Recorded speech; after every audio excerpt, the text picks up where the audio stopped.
തെലുങ്ക് സിനിമയിലെ രംഗത്തെ അനുകരിച്ച് പ്രായപൂർത്തിയാകാത്ത വിദ്യാർത്ഥികൾ സഹപാഠിയെ നഗ്നനാക്കുകയും സമൂഹ മാധ്യമങ്ങളിലൂടെ വീഡിയോ പ്രചരിപ്പിക്കുകയും ചെയ്തെന്ന പരാതിയിൽ ജുവനൈൽ ജസ്റ്റിസ് ബോർഡിന് പോലീസ് റിപ്പോർട്ട് കൈമാറി.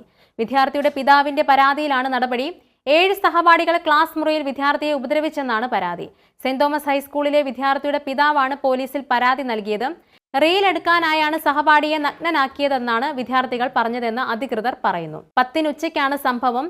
16 ഉച്ചയ്ക്ക് വീണ്ടും സ്കൂളിൽ വെച്ച് ദേഹത്ത് പിടിച്ചതോടെ വിദ്യാർത്ഥി ക്ലാസ് അധ്യാപികയോട് പരാതിപ്പെട്ടു.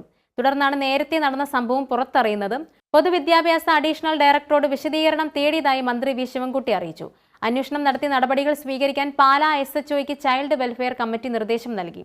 16 വിദ്യാർത്ഥി പരാതിപ്പെട്ടപ്പോൾ തന്നെ നിയമപരമായ നടപടികളെല്ലാം സ്വീകരിച്ചതായി സെന്റ് തോമസ് സ്കൂൾ അധികൃതർ പറഞ്ഞു. സ്റ്റാഫ് മീറ്റിംഗ് വിളിച്ചു ചേർക്കുകയും 16 ഉച്ച കഴിഞ്ഞ് തന്നെ മാതാപിതാക്കളെ വിളിച്ചു വരുത്തി കാര്യങ്ങൾ ബോധ്യപ്പെടുത്തുകയും ചെയ്തു. സ്കൂളിൽ നിന്ന് അറിയിച്ചപ്പോഴാണ് മാതാപിതാക്കൾ വിവരങ്ങൾ അറിഞ്ഞതെന്നും അധികൃതർ പറഞ്ഞു. എന്നാൽ ഇപ്പോൾ പാലായിലെ പിള്ളേർ വഴി തെറ്റുന്നുവോ എന്ന സംശയത്തിലാണ് ജനങ്ങൾ. സമീപകാലത്തുണ്ടായ പ്രശ്നങ്ങൾ തന്നെയാണ് അതിന്റെ ഉദാഹരണങ്ങളും. പാലായിലെ പൊതുനിരത്തിൽ പ്രായപൂർത്തിയാകാത്ത പെൺകുട്ടികൾക്ക് മർദ്ദനമേറ്റ സംഭവങ്ങളും സമീപകാലത്തുണ്ടായി. 1.5 മാസം മുമ്പാണ് ടൗൺ ബസ് സ്റ്റാൻഡിന് സമീപം ബസ്സിറങ്ങിയ +1 വിദ്യാർത്ഥിനിയെ റോഡരികിൽ കാത്തുനിന്ന യുവാവ് പരസ്യമായി മർദ്ദിച്ചത്. സംഭവം കണ്ട് മുനിസിപ്പൽ കൗൺസിലറും സമീപത്തെ വ്യാപാരികളും ചേർന്ന് യുവാവിനെ തടഞ്ഞുവെച്ചു പോലീസിന് കൈമാറുകയായിരുന്നു. 3 ആഴ്ച മുമ്പ് പാലാ ജനറൽ ആശുപത്രി ജംഗ്ഷനിലെ കാത്തിരിപ്പ് കേന്ദ്രത്തിൽ സ്കൂൾ യൂണിഫോം ധരിച്ച പെൺകുട്ടിയുടെ കഴുത്തിന് യുവാവ് കുത്തിപ്പിടിച്ച സംഭവവും ഉണ്ടായി.